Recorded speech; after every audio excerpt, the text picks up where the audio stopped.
Oh, you've caught me. I'm in the middle of my story time. It's a very special time I like to enjoy every day. But thank you and welcome to this installment of What I'm Thinking. It's a deep dive, a look under the hood of my intellect, if you will. Actually, what it really is I rant about TV and movies for about 5 to 10 minutes. And as you hear, there's a siren going on. Apparently, this is Siren Central. I'm in the middle of, a hotbed of emergencies.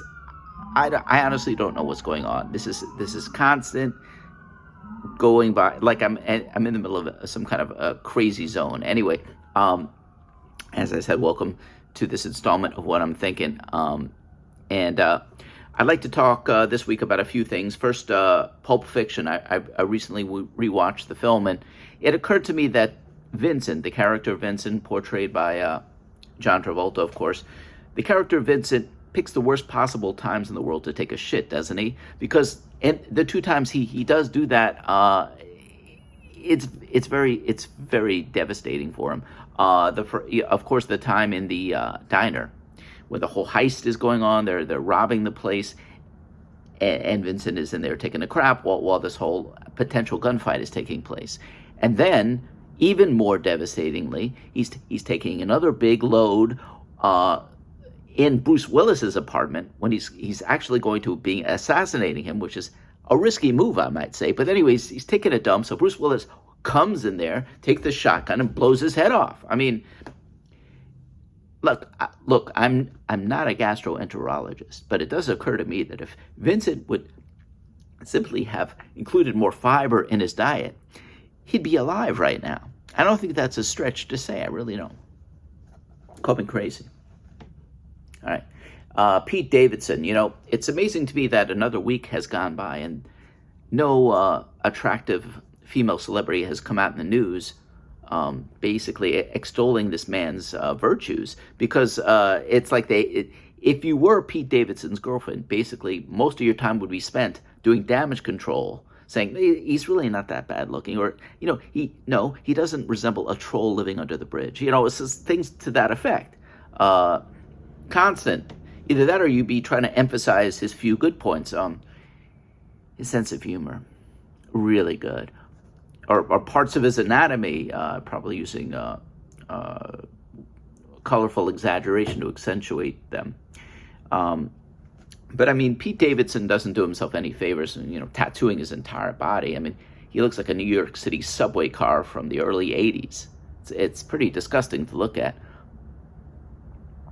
Have you been watching The Golden Bachelor? I have. I'm deeply immersed in this man's life. Have you seen the specimen they picked for The Golden Bachelor this year? Where did they get this guy? He's like the most sensitive, empathetic person on the planet. I mean, no man is that way anyway. I mean, he's no matter what, he's like I've never seen somebody like this. He's like a mix of Mr. Rogers and Richard Simmons packed into one. Because every time these women talk about some travesty in their life, he's like, oh my God. And he begins to weep.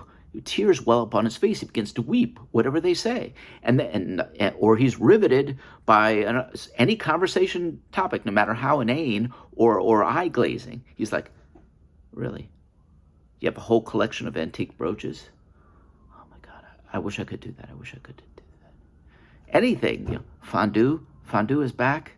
Wow. I love me a good fondue. I'm like, whatever you say to this man. Like, well, where did they get this guy? Have you all been watching The Voice? The Voice this year? I've been watching and here comes another siren. Yeah, like I told you, it's constant, man. What do I need to do? What do I have to do? Move, I guess. Not to hear these sirens anymore. Okay. Anyway, so I've been listening to The Voice, right? And this year, because there's no other scripted shows, they were all on hiatus strike because of what was happening with the writers and actors strike.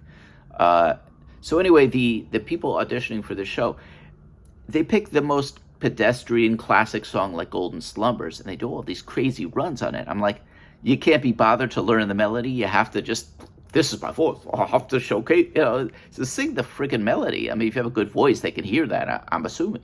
It's like ridiculous. I suppose whatever song you would sing even Mary Had a Little Lamb, you'd have to make some crazy run on it. And it's like everything is like a 4-chair turn. I'm like, they hear one note of this performance, they're like, it's like the man just breathed and they're turning around. It's ridiculous. It really is. And this it also annoys me that they when the coaches are referring to the singers during the audition process, they say, yeah, you were great in the blinds. Great, the blinds, best. The blinds, that phrase irritates me. The blinds. It's like, it sounds like they were performing in front of a window display, doesn't it? The blinds. You were great in the blinds. It's insane. And that show is hellbound to convince you that the judges on that show actually like each other. They have a good competitive rapport. I'm like, you know who doesn't care about the judges' rapport? The contestants. They're like, I don't give a shit if the judges have rapport. Look, it's like they already have careers and sizable legacies here, Reba McEntire, you can go ahead and choke on your tater tots, okay? You can. All right, with that note, choking on Reba McEntire's tater tots, I bid you a fond farewell. I hope you enjoyed this installment of What I'm Thinking. I invite you to look again at whatever else I am able to conjure up. Until that point, thank you for watching. I have been your host.